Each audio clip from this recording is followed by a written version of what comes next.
दोस्तों, बाइबल के अनुसार यीशु मसीह ही जगत की ज्योति है और जैसे कि आप सभी जानते हैं, ज्योति का काम रोशनी देना है और जो ज्योति के साथ रहता है उसे कभी भी अंधेरे का डर नहीं होता है।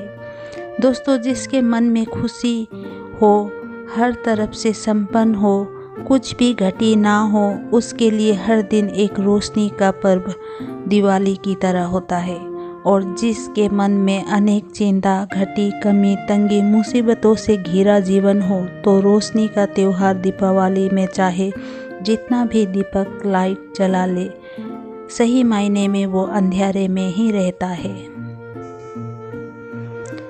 दोस्तों, दीपावली का त्यौहार हिंदू राष्ट्र के लोग भगवान राम के 14 साल के वनवास से वापस आने के खुशी में मनाते हैं और हिंदुओं का मानना है दीपावली का त्यौहार बुराई पर अच्छाई की जीत है।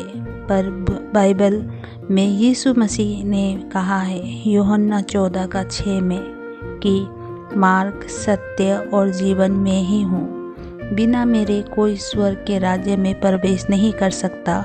और बाइबल में ये भी कहा गया है कि सत्य को जानो तो सत्य तुम्हें स्वतंत्र करेगा।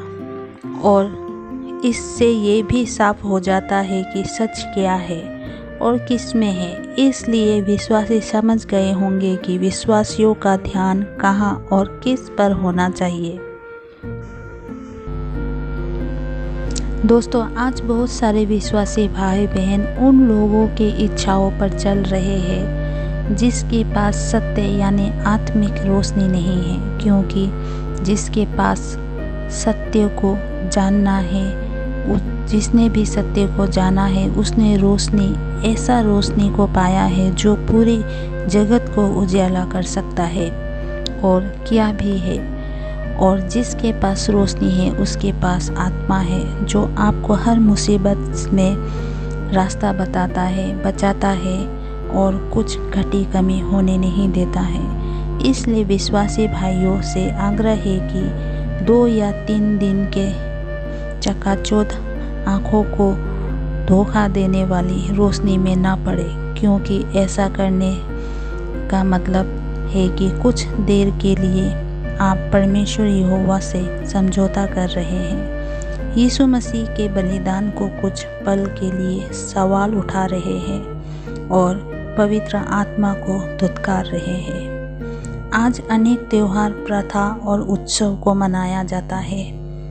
आज अनेक त्योहार, प्रथा और उत्सव को विश्वासी भाई लोग भी किसी न किसी रूप से शामिल होकर मना रहे हैं।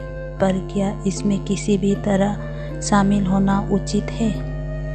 बुराई पर अच्छाई की जीत पर कुछ क्षण के लिए दिए जलाई जाती है, क्योंकि बाद में ये बुझ जाती है। पर यीशु मसीह जगत की ज्योति, अनंत काल की ज्योति है जो कभी नहीं बुझती है।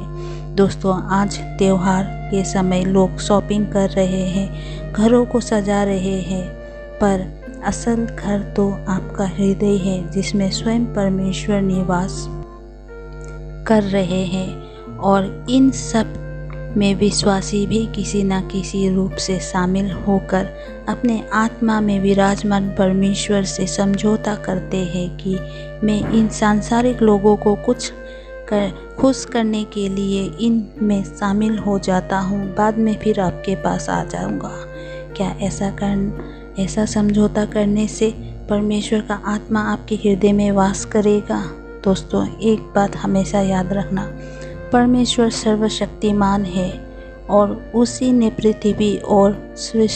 पृथ्वी की सारी वस्तुओं की सृष्टि किया है और मनुष्यों की रचना भी उसी ने किया है।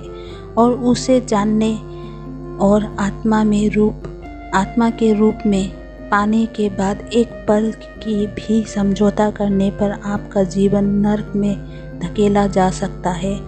आपका जीवन हमेशा के लिए अंधेरे में पड़ सकता है, क्योंकि स्वर्गदूत जो आसमान से गिरा था उसके मन में भी एक पल के लिए ही सही घमंड आया था और परमेश्वर ने उसे स्वर्ग से फेंक दिया।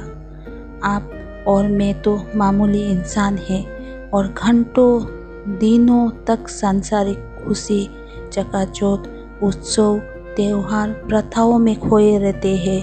और हमारे साथ क्या हो सकता है ये भी समझ लीजिए कि हम जब सांसारिक चीज़ों में खोए रहते, उलझे रहते, किसी न किसी तरह से हम इनमें शामिल हो जाते हैं। इनको मनाने या पाने की लालसा इस तरह से नहीं तो दूसरी तरह से कर लेते हैं दोस्तों, या फिर किसी को दोस्तों के बुलाने पर या फिर घर वालों के कहने पर भी हो, कैसे भी हो, हम इसमें शामिल हो जाते हैं और हम अपना आत्मा को खो देते हैं, अपने अंदर की ज्योति को खो देते हैं दोस्तों मेरे आप लोगों से ये आग्रह है कि इन सब चीज़ों में ये कुछ दिनों की रोशनी में ना खोए और अपना जीवन को बचाए और अपना आत्मा को बचाए, जो अनंत काल तक रोशनी में रहने वाली है।